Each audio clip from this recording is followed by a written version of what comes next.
basically, this could be a belt loop, this could be a strap, this could be a whole bunch of stuff, okay? So basically, we're gonna overlock this one edge, okay? And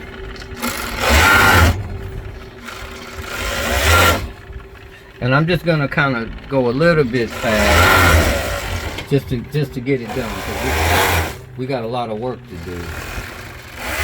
But basically, we just overlock this one edge. Now, there's another way that you can do it where you don't have to overlock it. But I like to overlock it because I like how the stitch looks. Okay, I like how the stitch looks, so that we're gonna fold it over like this, and then we're gonna fold this over like that, and then we're gonna stitch it. Okay, but see, I think that stitch looks good. Another way that we could do it would be we could turn it like this, and I showed you that, where we could turn it like this, and then we sew it down like that. We do a stay stitch on it, and then after that, after we would do the stay stitch, then we would fold it over and still do the same thing. Okay, but the difference with the stay stitch is gonna look cleaner like that, but I happen to like this overlock stitch. I think it looks good on the finished product, so that's why I do it. In fact, you could see it like right here. Okay, normally they would make the threads match, but African style is that they don't match the thread. You match the thread where you could see it. Okay, like you see that's all black, or you see that's all blue, although I got a green thread in there. But a lot of times in African style, because they got so many threads, you just use some threads that kind of match, and only on the part that you could see. If you can't see it, it don't matter if it matches. Only a white person or somebody that's real finicky will be complaining about the thread, that it doesn't match where you can't see it. If I have a customer like that and they don't like my sewing, and they talk about some thread it didn't like, where you can't see it, it didn't match, I don't do no more business for that person.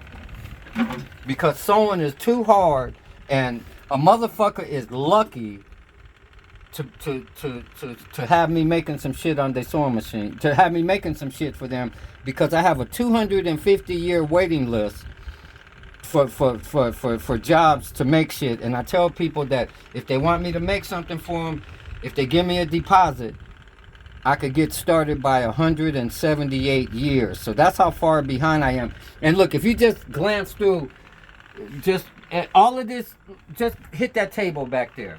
You see that table? That's how much work. That's how much work that I'm behind on, just right here. Just right here. This is the work I'm behind on. That's the immediate work. I got work over there I'm behind on. Okay? I got work everywhere that I'm behind on. Okay? The only reason I'm saying that is because that's why I say I got a 178-year waiting list, just for me to get started on some shit. So if a motherfucker, if they got, and we'll make a clean version of this, but if a motherfucker, man, if they got me making some shit on the sewing machine right away, that means that they got to the front burner. Because I have 250-year waiting list. It would take 200 years just for me to get started on this. And that's if they made the order today. But anyway, okay, so this is at a 1/2 inch. I'm going to make it just a little bit less. But this is going to go fast. The only thing about sewing is that it's real fast. Now, this is the foundation stitch, so it takes a little bit longer to sew the stitch. But what you do, you get the needle and the fabric. And then once you got the needle and the fabric, then you can come to the end of the table, okay? And then you get it even, and then you just sew it. And again, put the needle in the fabric, come to the end of the table, fold it over, and then sew it.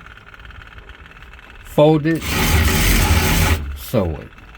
And then when you have these extra threads like this, put the threads inside of the hem. Okay. Now this is a really messed up motor, so it's really hard to make this motor act right, but I'm going to show you some good sewing in a minute. This is the foundational stitch. This is the hardest stitch. It takes the longest to do this stitch. Now you can put, depending on the thickness of the of the strap. This is sort of like a strap. It could be like a shoulder strap. It could be belt loop. It could be a shoulder strap. It could be a lot of stuff. Okay. So now that I'm at the end,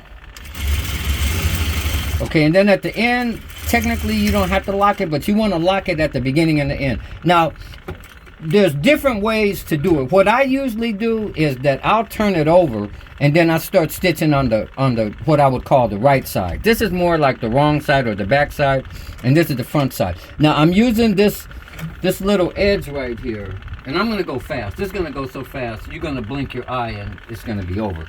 But I'm gonna use this edge right here as the guide. So when I'm sitting it down, I'm sitting it on that line, okay? And now I'm on the top. So now look, now this is how you want to sew.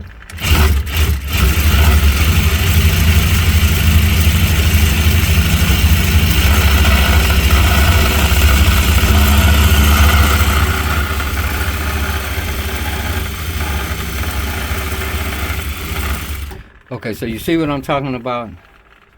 So there's the second line. So now I'm gonna put the third line. And then on this one, I'll just put the fourth line. So because when I make the belt loops, I will put 4 lines. Okay. But again, now, in order to be able to sew fluid, and now keep in mind this is a fucked up motor. Okay, but because I have good control, but you notice how I'm just guiding the fabric. It's moving at the speed of the feed, dog. In fact, look, I'm guiding it with one hand. And then I'm going through the motion with the other hand. I got a little bit off right there. But that's because I'm more just demonstrating and fucking around, okay? Because I'm just fucking around, okay? I'm not just, this is, okay? Now, I'm going to put the 4th stitch. Technically, this one is a 1/2 inch away, but I'm not going to go a 1/2 inch. I'm just going to use the edge of the presser foot as the guide. Okay, so that means that I have, like you could see the thread right on the edge of the presser foot right there. Okay, and I'm just throwing this 4th stitch in there. It's more decoration. In fact, the only stitch that's really important, and I'm going a little bit off because, like I say, man, I'm just like messing around. This is just a demonstration, just to kind of show you how you want to sew, and how you want to make the machine fluid. And this motor is fucked up. If I had a better motor, it would be real smooth. This motor is fucked up. But when you're a bad motherfucker, you can have a fucked up motor and still get the sewing done. So basically that's what you're looking at. Okay? So there you go. So now this could be the strap. This could be the strap for the bag. Okay, like here's the bag. Now I got these other straps, but basically this could be this strap, and it can just fit on this bag just like that. Okay, and then you could sport the bag with this strap. And if I was making the gray, then if I was making a gray bag, then this would be the strap for it. So anyway, so that's the short. So we done.